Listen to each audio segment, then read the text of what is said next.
Hello guys. I hope सब लोग स्वस्थ होंगे, मस्त होंगे। मैं भी स्वस्थ मस्त हूँ। और मैं अपने अंबेडकर चैनल के माध्यम से अपनी उस भोली भाली जनता को, भोली भाली बहनों को ये मैसेज देना चाहती हूँ कि अपने वोट की कीमत पहचानो। अगर आप लोग वोट की कीमत नहीं पहचानेंगे तो ये सरकार सीधे आप लोगों को या तो पाकिस्तान भेज देगी या तो फिर मनवादी की गुलामियों में फिर जगड़ देगी। क्योंकि कहती है हम वो गरीबी हटा रहे हैं। हमें नहीं लगता कि ये गरीबी हटा रही है, ये सरकार सीधे गरीबों को हटा रही है। क्योंकि अभी तक जैसे कि दबे कुचले लोग, जैसे कि नहीं उनके पास जगह जमीन है, पैसे नहीं है, तो वो अपना जगह कब्जिया के गवर्नमेंट की जगह में रहते थे, तो अपना बना लिया, रह रहे जीवन यापन कर रहे। सरकार उनको मुआवजा भी नहीं आज तक दिया और इसके बाद घर से बेघर करती रही। चलिए कोई बात नहीं, जनता नहीं बोली, कोई प्रॉब्लम नहीं हुई, क्योंकि ये सरकार की जमीन का मामला था। लेकिन अब सरकार कितना बड़ा फैसला ले रही, ये बहनों आप लोगों को पता है। मैं अपने अंबेडकर चैनल के माध्यम से ये बता देना चाहती हूँ उस भोली भाली जनता को, उस बहनों को, उन पढ़ी लिखे भाइयों को, अनपढ़ भाइयों को, कि ये सरकार अमीरों के साथ नहीं कर रही। क्योंकि अमीर तो कहीं भी बच्चा पढ़ा लेगा। अमीर को तो 10,000 मंथली का स्कूल होगा, उसमें भी पढ़ा लेगा। लेकिन मरा कौन? गरीब। जैसे कि ग्रामीण क्षेत्र के लोग हैं और उनकी बेटियां बच्चे स्कूल जा रहे हैं, उनके पास नहीं है इतनी क्षमता, और अगर क्षमता है भी तो स्कूल में इतनी मनवादी गिरी चलती है, इतनी मनवादी गिरी चलती है, इतनी गुंडे गर्दी से चलती है कि लड़कियों को कहीं कहीं आज भी निकलना मुश्किल है। तो सरकार से हम ये पूछना चाहते हैं कि मर्ज करा के स्कूल, इतना मतलब सरकार का घाटा हो रहा है कि मर्ज करा के स्कूलों में ये नहीं सोचा कि किसी का स्कूल कहीं मर्ज कराएंगे बड़े स्कूल में तो वो किसी की बहन बेटी जाएगी तो 10 किलोमीटर दूर है और उसके पास इतना पैसा नहीं है, कितना सरकार देगी? किसको किसको किराया देगी सरकार? और किसी के पास जाने की सुविधा नहीं, किसको किसको सरकार सुविधा देगी? गांव में जिंदा बेटियां 3-3, 4-4 साल की रेप हो रहे, नहीं सरकार बचा पा रही। तो 10-15-15 साल की बेटियों के साथ रेप हो रहे, जिंदा आदमी जलाए जा रहे हैं, नहीं सरकार उनको संभाल पाती है, गुंडाएं अलग से कराती है। तो मैं ये स्कूल मर्ज करा रहे, क्या सरकार के पास पैसा नहीं बचा? सरकार ने क्या कहीं भीख में दे दिया है कि अंबानी अडवाणी को दे दिया है सरकार ने? जो कि मतलब सब ये बच्चों के शिक्षा से खेल रहे हो, बच्चों की शिक्षा से खेल रहे हो। तो क्या तुम्हारी सरकार में कंगाली आ गई है? तो क्या तुम्हारे सरकार में कुछ बचा नहीं?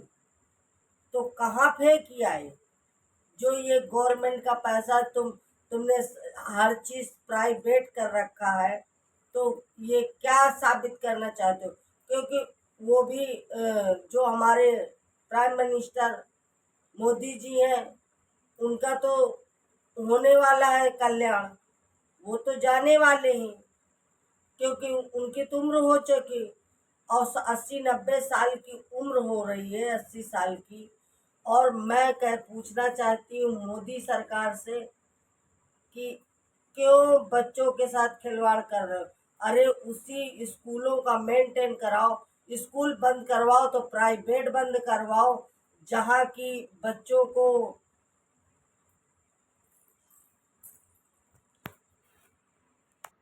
क्या? तो मैं सरकार से ये पूछना चाहती हूँ कि तुम्हारे पास लाज शर्म हया है कि नहीं, कुछ है हमदर्दी की नहीं बच्चों के प्रति।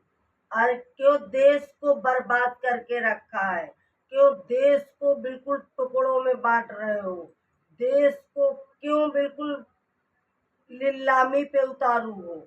हर चीज में, हर चीज तो आपने बेच लिया। कोई चीज ऐसी बता दो जो कि सरकार गवर्नमेंट के अंडर में हो, जो सरकारी हो। हर चीज तो प्राइवेट कर दिया। मतलब गवर्नमेंट का इतना घाटा हो रहा है। 1,000 1,500 1,000 1,200 का तुम सिलेंडर करे पड़े हो। इतनी बत्तियां 8 रुपया यूनिट की बत्ती ले रहे हो, और हर चीज ले रहे हो। प्राइवेट स्कूलों में 5 3 दिन 4 4 5 5 10 10 हजार फीस है मंथली की बच्चों के। ये गरीब परिवार कहाँ से पढ़ाएगा? ये तो ये तो नहीं संविधान में लिखा है, कहीं संविधान के मौलिक अधिकारों में कहीं नहीं लिखा है कि संविधान में कहीं लिखा हो। अरे वो प्राइवेट स्कूल बंद कराते, सरकार प्राइवेट स्कूल सरकारी में मर्ज कराते, उसके बाद में उनको मेंटेन करवाते, पूरी सब तरह प्राइवेट की तरह सरकारी में सुविधा देते। तब तो तुम्हारी मर्दांगनी थी। तब तो तुमको लगाना चाहिए कि नहीं, हमको भी गर्व होता कि नहीं हमारे देश के प्राइम मिनिस्टर और हमारे नरेंद्र मोदी जी, हमारी सरकार, हमारी केंद्र सरकार, हमारी राज्य सरकार हमारे लिए बहुत करती है। क्या करती है जनता के लिए? आपने तो बच्चों के साथ खिलवाड़ करके रखा है। आपने बॉर्डर सुरक्षा कर्मियों के साथ खिलवाड़ करके रखा है। आपने बिजली विभाग को प्राइवेट कर दिया, उसको खिलवाड़ करके रखा है। तुमने क्या रखा है? क्या रखा है तुमने? बताइए मुझे। क्या हम एक वोट देते हैं तो क्या हमारा अधिकार नहीं है आपसे पूछने का कि नहीं हमारा अधिकार नहीं है? हमारा अधिकार है। हम उस एक वोट को पूछ सकते हैं अपने अधिकारों के तहत। ये कुर्सी जो मिली है तो हमारे वोट की बदौलत मिली है, फिर भी नहीं वो करते। अब हमको स्कूलों में जाना होगा, अब हमको स्कूल में जाना होगा तो हमको आधार का सर्टिफिकेट दिखाना होगा। आधार का सर्टिफिकेट दिखाना होगा कि आधार दिखाओ। अब हमें वोट की जरूरत नहीं होगी। अब हमें हमें वोट नहीं डालने होंगे, आधार नंबर से आप लोग वोट डाल लोगे। तभी तो ये सारा कर्म कर रहे हो। अभी जब इतना संविधान के तहत रह के इतना रेप करवा रहे हो, इतना गोली कांड करवा रहे हो, और ये स्कूल बंद करके क्या साबित करना चाहते हो? देश की उन बेटियों को, देश की उन बहनों को, देश की उन बच्चों को आपका ये वो नहीं चाहिए। ये दारू ठेका शराब नहीं चाहिए, स्कूल चाहिए, शिक्षा चाहिए, शिक्षा। और मैं अपने वीडियो के माध्यम से ये कहना चाहती हूँ कि सरकार को तो लागू करना चाहिए, हर स्कूल में संविधान पढ़ाने का लागू करना चाहिए। अगर संविधान पढ़ाने का लागू कर देते तब हम जानते कि कौन बहुत बड़े। जबकि अगर आज देश चल रहा है तो भी संविधान की बदौलत चल रहा है। अगर तुम प्राइम मिनिस्टर बने हो तो भी वही देश संविधान की बदौलत चल रहा है। अगर एक जज फैसला सुनाता है सजा या मौत, वो भी संविधान की बदौलत। जितने भी संविधान की बुक में जितनी भी धाराएं हैं सब संविधान की बुक की बदौलत चल रहा है। ये बाबा साहब के, मैं ये नहीं कह रही कि बाबा साहब ने मेरे अकेले लिखा है, लेकिन उस अध्यक्ष कमेटी के निर्माता तो थे। और उस समय ऐसा कोई आज भी नहीं है, उस समय छोड़ दो, आज भी नहीं है बाबा साहब जैसा कोई विद्वान और पढ़ा लिखा। तो मैं जो ये गांव मोहल्लों में दारू के ठेके, गांव मोहल्लों में दारू के ठेके, भांग के ठेके, ये कहीं जंगल में खुलो, इनसे तुम्हारा भविष्य बनेगा? जो दर दर में दारू के ठेके खुलवा रहे हो, भांग के ठेके खुलवा रहे हो, नशीली पदार्थ जिससे बच्चे बर्बाद होते हैं, उनका जीवन बचपन से बर्बाद हो जाता है। इससे तुम्हारा देश सुधर जाएगा? लो, तुमको क्या फर्क पड़ना है? फर्क क्या पड़ना? तुमको कोई बात आएगी तो तुम तो हवा हेलीकॉप्टर उठाओगे, सीधे अमेरिका भाग जाओगे। मरे गरीब जनता, क्योंकि गरीब जनता के पास अकल ही नहीं है। उसको 5 किलो राशन में बड़ा गुमान है। जनता को हमारी 5 किलो राशन में कि अरे बारे बा मोदी जी 5 किलो राशन में बहुत है गुमान। 5 किलो राशन दे रहे हैं, जनता हमारी गुमराह, और जनता को आप गुमराह करके रखा है।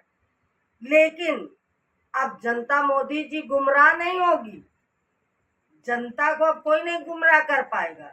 जनता देख चुकी, जनता होशियार हो चुकी। गुमराह वही होंगे जो तुम्हारे मनवादी होंगे, गुंडे होंगे, बाकी कोई नहीं। और मैं उन बहनों से कहना चाहती हूँ कि आने वाले सन 2027 में जो चुनाव करिएगा तो सब सही सोच समझ के चुनाव करिएगा। और अगर इस सरकार को आप लाएंगे दोबारा, मैं सभी ओबीसी, एससी, एसटी, सभी माइनॉरिटी के लोगों को, दलित, पिछड़े सभी लोगों से मैं एक बार कहना चाहती हूँ कि अगर ये सरकार को दोबारा लाए, और अब आए तो अभी तो तुम थोड़ा खा भी लेते हो कि तुम रोड में भी नहीं चल पाओगे। अगर तुम थूकोगे बिना तो गले में मटकी बांधना पड़ेगा थूकने के लिए भी। अगर तुम पैदल चलोगे ना तो चूतड़ में तुमको पीछे कमर में झाड़ू लटकानी पड़ेगी। कमर में जब झाड़ू लटका के चलोगे ना, और थूकने के लिए मटकी बांधनी पड़ेगी।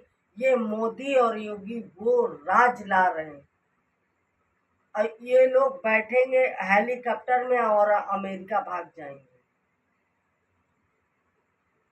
समझ में आ रहा है बात की नहीं?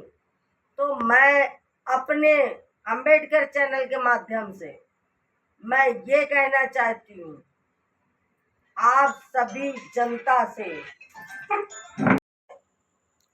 फर्स्ट पार्ट में मैं इतना ही बोलूंगी, और सेकंड पार्ट में मैं कल बाकी चर्चा में आप लोगों से कल करूंगी। इसलिए मैं अपने सभी बहुजन भाइयों से, सभी एससी, एसटी, ओबीसी, सभी जितने भी हैं, सभी से मेरा हाथ जोड़कर रिक्वेस्ट है कि इस मोदी योगी को भगाओ और देश को बचाओ।